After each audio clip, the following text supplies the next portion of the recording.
The no snitching culture. In the no snitching culture in the black community, we learn from a very young age you don't talk to the police about nothing. Right.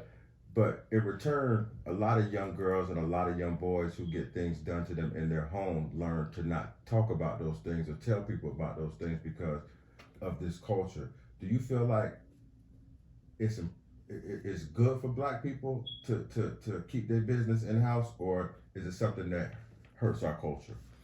It hurts our culture because in the streets it's different levels of snitching. Like it's all one level, but if someone's getting mistreated at their home, a child, they should report it to their parent. That's not snitching. That's not because whoever the dude is don't need to be around no kids. Because I'm really big on that stuff. Like I don't like child molesters. Like I don't like to be around them. I don't like nothing about them. So our kids should be speaking up about Yes, that. absolutely. But we learned the no snitch culture right there in our house to where we don't talk to anybody about anything that's going on with us. But see, with that, if you in the streets and your cousin is y'all got this bond and y'all have been around each other since sandbox and a situation happened and it's gonna harm him and don't that's the no snitching. But if you getting mistreated at your house and an older dude is touching on a little girl, she should tell. Yeah, That's a difference. yeah. But we learned in the house that you don't talk about that kind of stuff. Yeah, you should. You should. This day and age, you should. Okay. Number two question people had on your in your chat from last video was Black Lives Matter.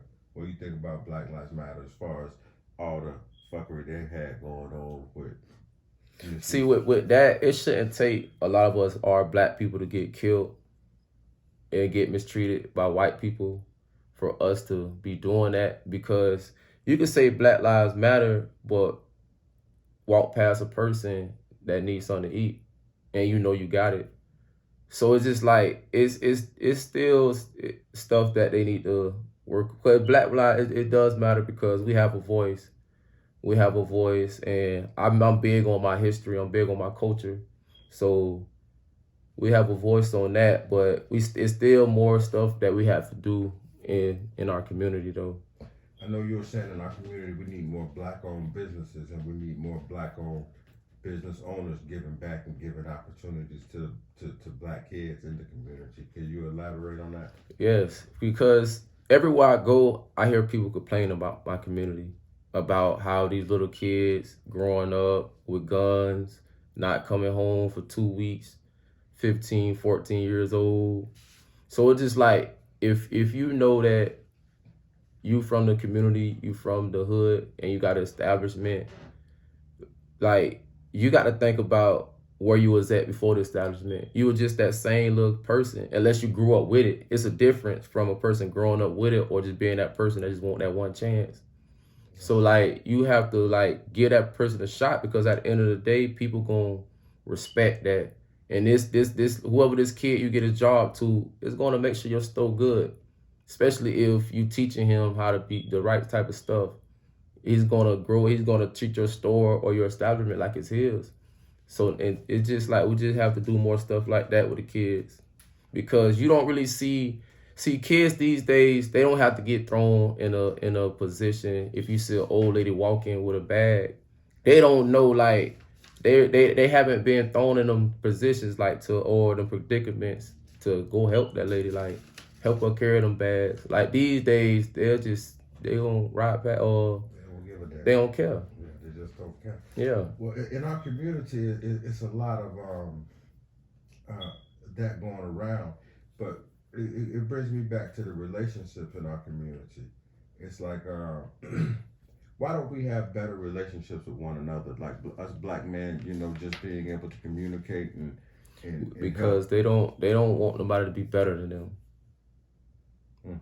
That's really it. Like they don't want nobody to be better than them, and I feel like they got to stop that because that's the old saying, like crabs in a bucket. Like that's just every community because the way how we was brought up, like the the the community is designed for like us to mess up, or us to feel like we can't make it out, or that we could feel like we got to feel like, damn, I got this store, no telling what I had to do to get this store, because a lot of people hustle and stuff to invest their money and clean their money up doing stuff like that. So they gonna like, I don't know, bro. It's just fucked up. It is. It's just fucked up, bro. Situation. Like they ain't gonna get this person no job, no opportunity, because they don't want to know that this person could do that.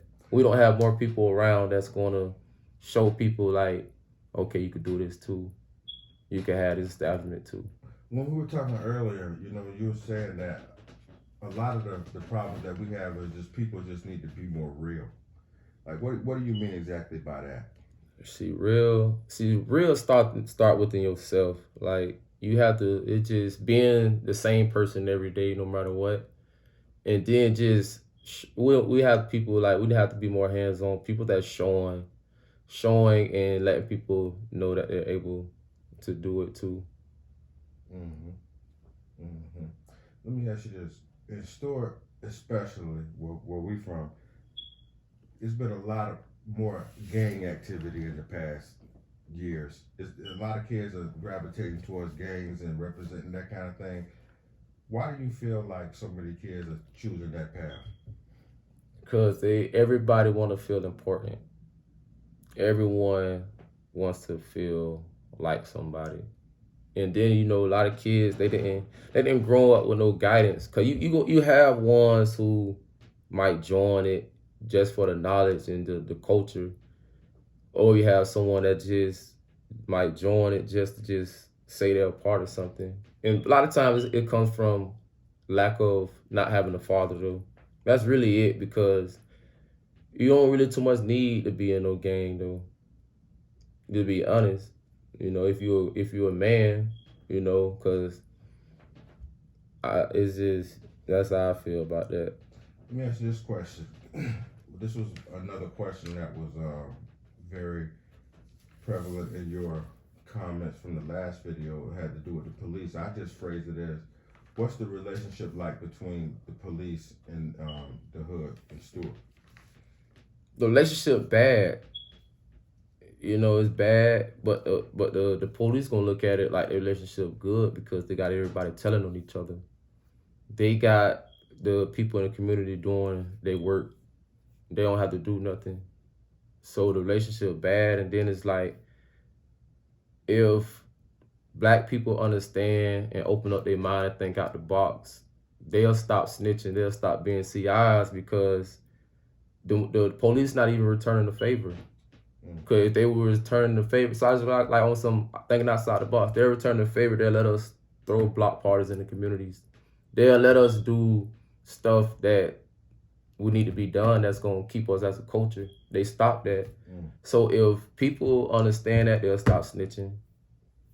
They'll stop telling. I noticed you mentioned CIs when you were talking about the police. CIs, what is a CI, just for people watching? A CI is a confidential informant. Okay. Have CIs changed the hood? Absolutely. Because it be people that's like, because it's already designed that snitching is cool. So it's like a person could have a misdemeanor and become a confidential informant. So it's like, I don't like the fact that they made them. So have CIs affected your life personally? Yes. Yeah, I got set up by CI back in 2015. Yeah, he set me up twice. Yeah. You care to elaborate on the situation? That's how they, because a lot of times, like, a lot of people don't know that a CI have to be sworn in. And that's why the black community is so messed up, because nobody know law. They have to be sworn in, and they have to have a CI number, and they can't use no drugs. Can you give me a story, even if it's not relating to you, of how CIs have done things to even family members or stuff like that? Yeah, I know a couple dudes from my well, I'm from Stuart, but I know a couple dudes from my county that set their mama up, man. Like, Little stuff like that. Like that shit happen every day. Cause it's okay to tell, bro. Like that's just the game. So it's like people gotta get out the streets cause it's messed up and everybody see eyes like and you not gonna really know who they is until you take them to trial. And that's why so many people get in time because the white folks got to the point that they're not finna expose their CIs and then they're doing it all wrong because how the CIs be using drugs. You know what I'm saying? So and then you can't even be a user being a competition informer. Like you got to go to school for this. You got to take classes. That's why you earn that CI number because it's a number. Like whenever they need you to do some work, they're gonna bring them to wherever city they need work in. Cause they just like undercovers in regular clothes, but they just a lot of times they just use the addicts to go back in the community and get people or information, mainly just information. Cause if it's called anonymous tips, like they gonna give you they use them for tips really. They like information more. Yeah, like, information than anything. They like information more. More like than money. Anything. Information. Well, I'm telling you. Let me ask you this question: with so many of our young men getting into the gang culture and being led astray in that way, our black women, do you feel like they have the proper role models of men to look up to as far as leading them in the right direction? And is that part of the problem with the disconnect between black men and black women today? It's like I say, you have to be a good judge of character because it's not all dudes out here doing negative stuff. Like, but it's just like the snail won a race. Like, it takes time. Everybody want to shoot past the slow stage. You know what I'm saying? Because it's a lot of people look up to that's doing positive stuff. Like, you could be with a person and he got a car wash, like a little detailing, and you just stay down with him, and next thing you know, no stuff come with it. You know, little flaws, little situations might come along to the point you might want to lose interest in looking up to this person. But if you stay down when you stay down, everything good come out of that. Yeah, I like the example of, a guy trying to have his own business thing, but I'm talking about more or less the guys that are the ones that are at risk, that are in the streets, that are part of the culture that we are trying to change and all those things. Do we have enough of men setting the example like you just talked about versus the ones that are in these other situations? Nah, we don't. We do because if you look at it, it's a lot of black owned people doing but it's just like the music and how the people got the culture design is gonna always detour these kids' mind because you got to start with the music first. I feel like the music is destroying the communities more than anything. Mm-hmm. When you look at the black community, you get people. We're full of hustlers. One thing black people can do is figure out how to make money. We get a lot of guys who can make some money, but how come we don't get guys to come together with their money to actually own things in our community? Because a lot of people have to go through a lot to get where they at. They have to go through so much, and a lot of times a person rather lose it on their own than let somebody else fuck it up. Mm-hmm. But if a lot of people was to take chances on people, like and it goes back to giving the kids jobs and stuff, like if we have more people rolling the dice, it'll be more rich black people. Mm-hmm. If we were betting on each other? Yeah. I agree with that. Right. Do you feel like, I don't want to, the young lady we talked to earlier, she didn't want to be on camera, and I'm not sure she wanted me to say her name or any of those things, but she had some really interesting points when we started talking about having a father be present in the household, and we're going to save a lot of that for the next episode that we're going to film. But in your situation in particular, I know that you told me that your father wasn't in your house when you were growing up and everything. Do you feel like that had an effect on your life, and does that affect the situation overall as far as why a lot of us aren't getting in that situation or getting able to be on the road to get ahead? Yeah, it had a major effect because I had to be adventurous. I had to go out and sightsee. I had to find a father figure. I had to be in the streets. And then, seeing my mama going through all that type of stuff, like I just had to get away and find a way. You know, when we talked about this before, it was a very emotional situation. As much as you're comfortable with, what was the pain like of that, having to find those things on your own? It was a lot because like I had to go through stuff like if I'm hustling, you have this user might come buy some stuff and be short. I had to go through that shit, getting ripped off by 7, 8 times before I had to get it. So without no fathers, it's like, damn, dog. You're on your own. Yeah, it's just simple. Like, and just growing up in Stewart is like, and you have to be a good judge of character, and it's a blessing because everybody who I chose to be that figure, bro, they were solid, and it's still paying off to this day, even if they're in prison or dead. You know what I'm saying? From the time you were a child to becoming a man and a father yourself now, do you see your father's challenges differently now, or do you see just in a different light now, or you feel the same way basically? I see everything different because it's the small things that matter. It don't even really need all that stuff. Like it be the small stuff. Yeah, That's really it. Like just calling, just talking. It ain't really all about all that stuff. that's true. Earlier when we were talking, you were saying how in the hood nobody don't care about what you're going through. Right. We don't care about each other's problems, and you know we don't have the right to be down on ourselves because that's looked at as weak. You know, why do we treat each other that way, and why don't we give each other shoulder to crown and pick each other up more often than we do? Because selfishness, selfishness, and everybody had their own problems. So you got to really, because in this world we're gonna always run across people, but it's just the good ones that you got to embrace. You got to embrace the solid ones, cause you can't expect the crown somebody's shoulder when he's solid. That's just impossible. It's not gonna happen, bro. You know what I'm saying? I don't care. You just don't. It just ain't gonna happen. It just you got to know who is who. Who going who you? It's just it's life with life. It's weird, but it's just the ones that you just got to embrace. It's just as black men, me personally, it's like we have to be so strong all the time. Yeah, we got to, cause it's just a pride thing. But you know, it's. I feel like it's more society. It's like Yeah, nobody care about what we going through.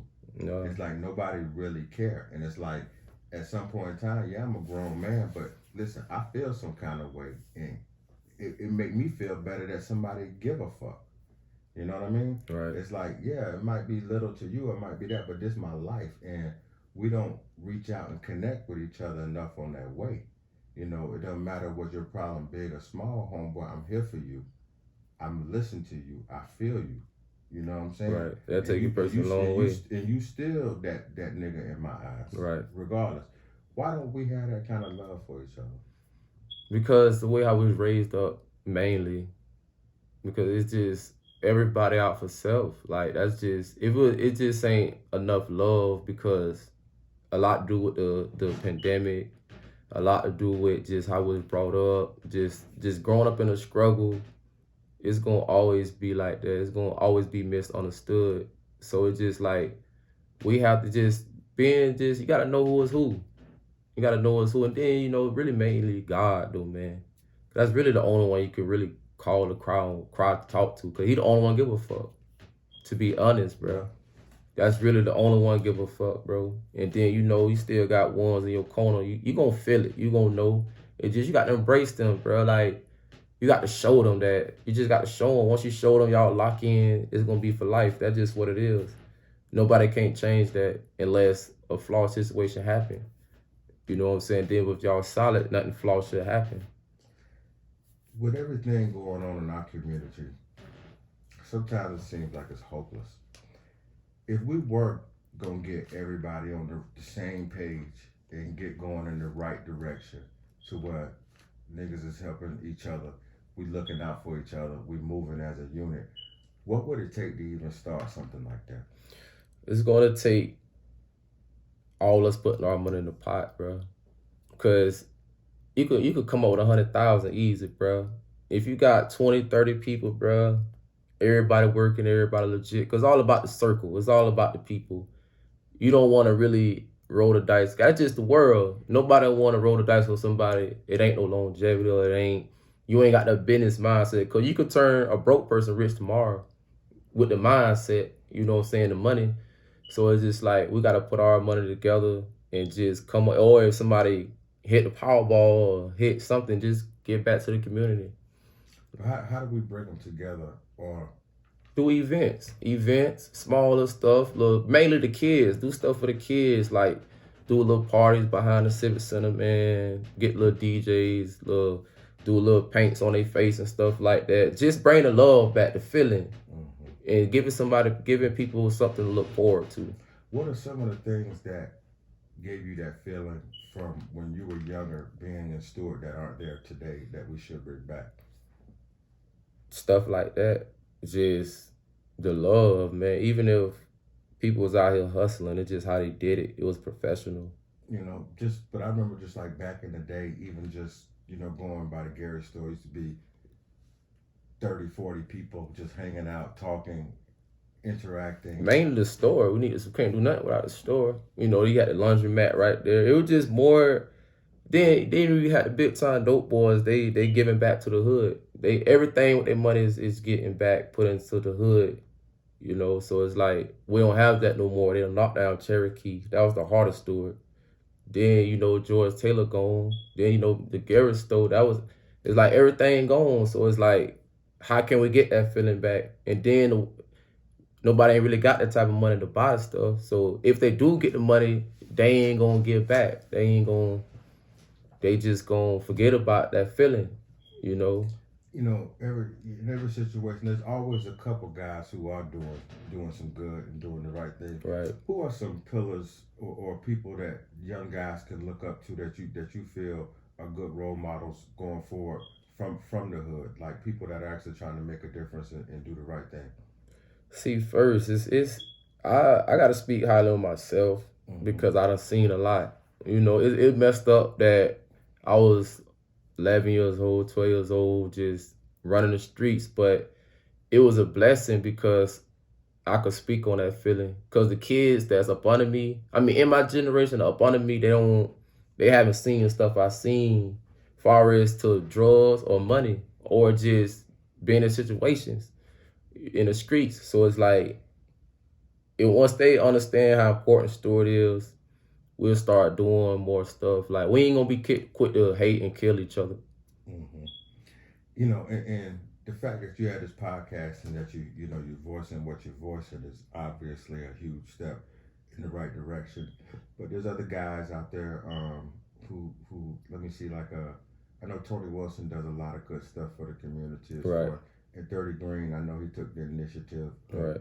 We need more of those things kind of going on and exactly what you're doing and putting those things together. So there are some good role models out there for the kids, but who are some that that don't look for credit but should get credit? Like Vickers Miller, Vickers Miller, good dude. Yeah, I met him when I was like 7, 8, something like that, with my cousin Daryl. I didn't even know what type of level this man was on. All I just remember, he just buying me and my cousin Josh pizza because he never was there. So they had a gated living in Willoughby. He never there. So cousin Daryl chilling, but he wasn't a type of dude that was just like looking for stuff in return. And then when I linked back up with him, I think I was 18 in the county. I'm just hearing people call Vickers. He came and found me, like, oh, yeah, grew up, stuff like that. And it just, as he was telling me like more stories on with his activities in the streets, I was more amazed than anything. Like, damn. But I know, like, by him changing his life, and a lot of people don't know his story, he'll be a good dude for a mentor. Yeah, for a mentor. Yeah, because you said he's been through a lot of things, and right. But he's done a total 180 with his life, and absolutely, he's so business minded, so professional with everything he does. It's, right. and I understand exactly why you would say that about him, and I think that that's a good choice also. Then you got Reggie Fine. Reggie Fine's got out doing 15 in the feds. He big on that snitching stuff too. He don't like that. He against that. He's a solid one. So he have a story on really about the kids and stuff. Cause it's gonna take for them to talk to dudes like that, but they gotta wanna talk to the kids too though. So. Well, do you think it's more about having a platform to do so? Yes. So this probably be the people Be a you big invite people. on the show. Right. Awesome. Yeah. Awesome. We got to wrap up this episode. We got all the questions asked from your chat. Is there anything else you want to leave the viewers with before you sign off? Yeah, man. I appreciate y'all tuning in. Continue to tune in, and like I say, I'm keep it real, keep it solid, and give y'all my best opinions and advices. All right. Yeah, that's it. That's a good show though. See, Yeah. You got like 10 videos now. All right.